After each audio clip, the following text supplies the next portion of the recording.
Sepertinya jika semua dikembalikan kepada kitab masing-masing dengan bahasa aslinya, itu ada titik-titik solusi ya.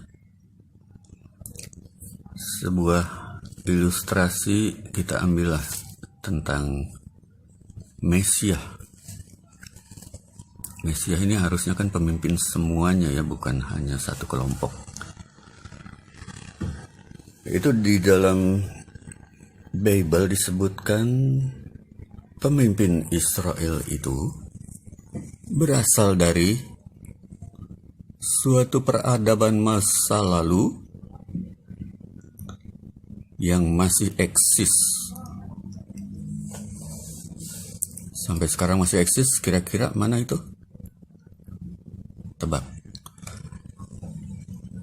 Dan di situ dilukiskan sebagai suatu keabadian.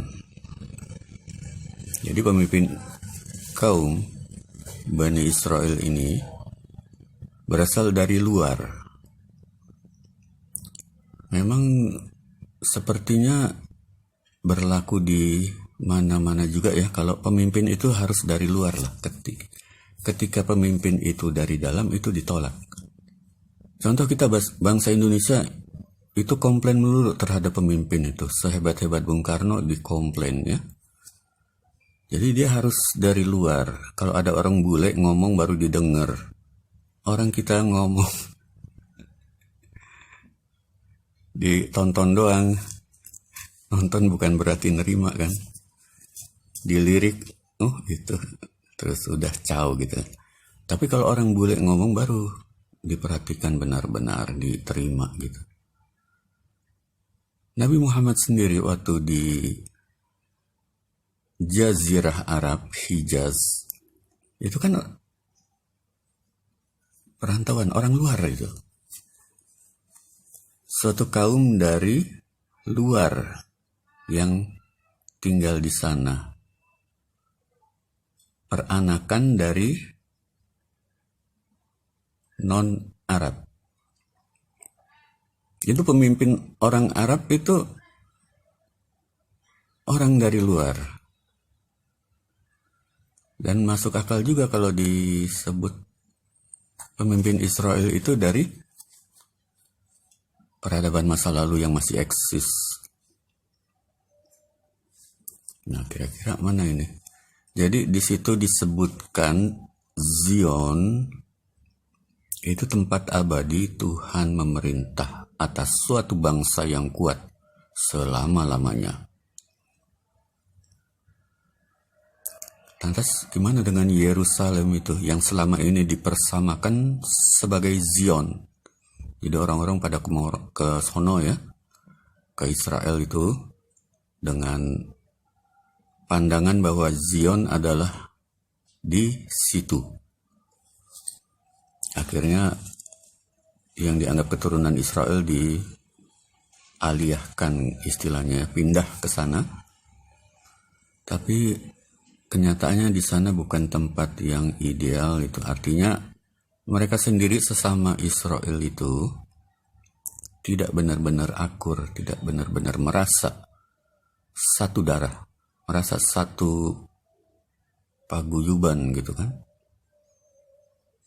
Dan mereka juga mendiskriminasi Yahudi dari Afrika ya. Dari mana? Ethiopia terus Afrika Utara. Terutama yang Afrika Ethiopia itu mengalami penolakan itu, pendiskriminasian. Jadi mereka tidak menerima kehadiran Yahudi dari Afrika, dari Ethiopia. Ini pertemuan yang seperti dipaksakan ya. Namanya pertemuan itu harusnya ya. Ya kalau diibaratkan kita ketemu dengan selebriti yang kita fanskan gitu ya, yang kita puja, Jadi kalau ketemu perasaannya gimana tuh? Seneng banget, luar dalam seneng, girang. Kalau di sana di Israel gimana pertemuan dengan sesama Bani Israel? Ya biasa-biasa aja kayaknya ya.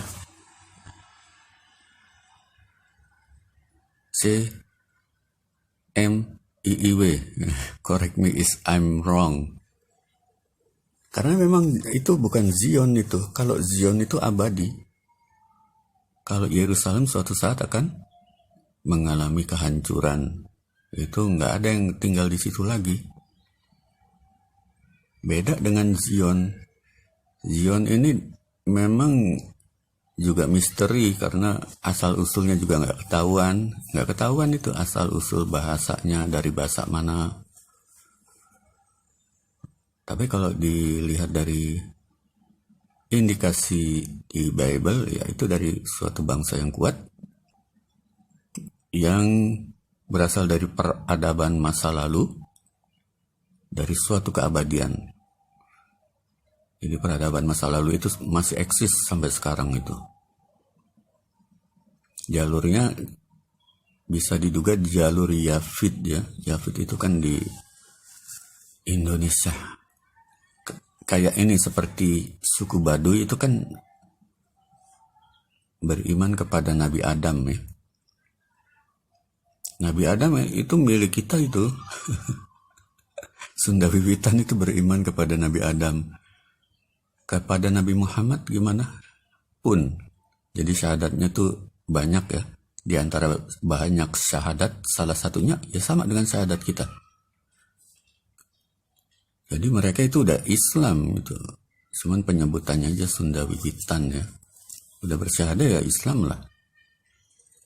Terus sebagian kita berfantasi untuk mengislamkan mereka.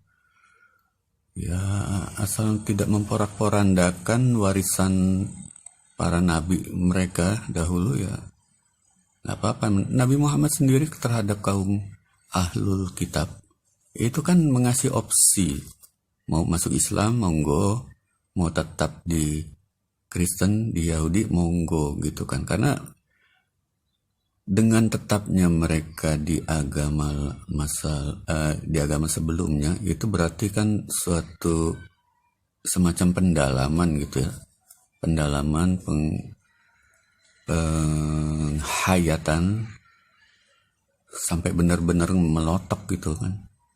Nah itu skenario akhirnya akhir zamannya gimana ya, itu setelah mereka melotok dengan pengetahuan mereka masing-masing, baru ada kisah yang akan lebih indah lagi ketimbang mereka dari awal sudah dipaksa masuk Islam. Jadi mereka yang non-Islam itu dibiarkan oleh Nabi Muhammad, bahkan dipandang sebagai sekutu. Oh, gimana nggak keren itu sekutu? Seperti saudara. Jadi kalau mereka disakiti, Nabi ikut sakit, itu gimana bukan saudara kalau begitu kan? Jadi kalau mereka dibilang kafir dan masuk neraka itu nggak masuk akal. Hanya karena mereka tidak memilih Islam, terus masuk neraka. Itu disinyalir mereka juga memandang Nabi Muhammad itu utusan Allah untuk goyim, untuk bangsa non-Israel gitu kan. Kalau udah begitu kan pengakuan itu syahadat kan. Ya selamatlah dia. Begitupun dengan yang lain tanpa harus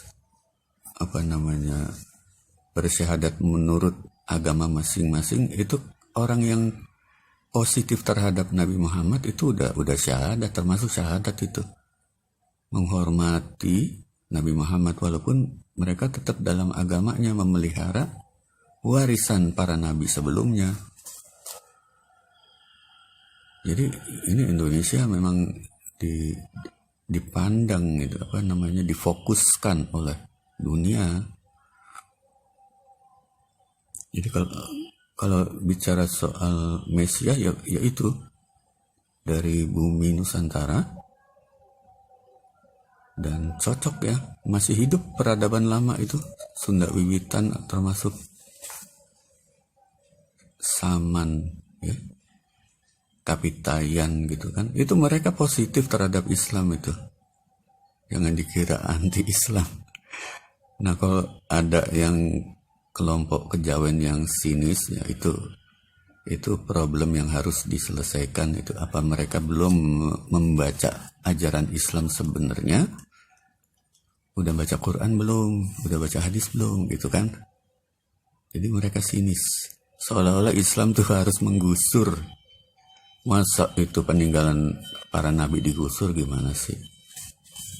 Ya enggak lah. Itu kekayaan tersendiri. Ibaratnya peninggalan Renaissance. Ya.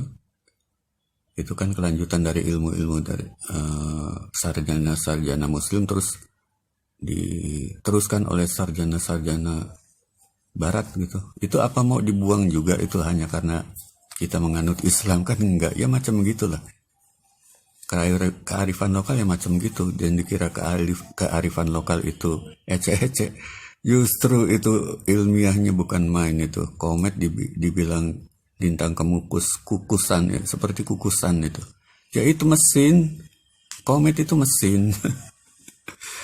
Bagi yang udah nonton video gue banget tentang komet ya ngerti lah. Tapi tidak bicaranya di sini, tidak dibicarakan di sini. Terus gimana dengan Imam Mahdi? Nah Imam Mahdi ini kalau dari Syiah kan Imam ke-12 ya. Itu masuk akal itu Imam ke-12 dari sudut Bible ya. 12 pemimpin 12 raja dari Bani Ismail. Itu masuk akal kalau begitu. Ya. Cukup meyakinkan walaupun nggak bisa bilang 100% ya. Tapi itu angka 12 itu loh yang cocok dengan Bible. Suatu bangsa yang besar. Bangsa yang besar gitu. Dan ternyata mayoritas itu bangsa Parsia. Persia itu kalau bicara soal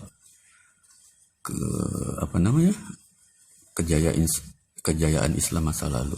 Arabnya ada, cuman mayoritas itu Persia dan pengikut Ahlul Bait. 12 imam Ahlul Bait.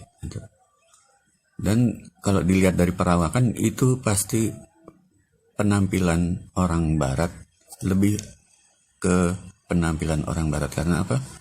Imam-imam itu banyak menikah dengan ya Nasrani gitu kan. Ada orang Perancis ya, istri dari Imam Musa Al-Kazim itu orang Perancis. Ya katakanlah sahaya ya, orang Perancis. Itu berarti kulitnya itu udah Indo, apalagi kalau dari awal emang udah Indo tambah Indo lagi gitu kan, tambah putih lagi. Terus imam terakhir Imam Mahdi itu bapaknya Imam Hasan Al-Askari itu kan udah putih ya, menikah pula dengan wanita Itali. Wah tambah penampilannya ini Barat ya. Imam Mahdi dari Syiah. Dan gimana? Emang ada dua tokoh ya kalau di akhir zaman ya. Ada Imam Mahdi, ada Mesias. Tapi minimal ini sekedar gambaran aja ya. Mungkin belum lengkap, tapi sepertinya belum banyak yang mengungkapkan gitu kan. Jadi tugas kita mengungkapkan yang kagak mau diungkap gitulah istilahnya ya. Baik sengaja atau nggak disengaja, itu yang tersembunyi harus dikatakan apa adanya lah. Ngapain diumpet-umpetin? Ini masih semangat flat earth-nya. Tapi kali ini masih atmosfer humaniora ya. Tapi flat earth itu tetap menarik itu. Tapi sekarang rada belok dikit aja. Ya masih, insya Allah masih flat earth lah nanti video-videonya. Try this at home.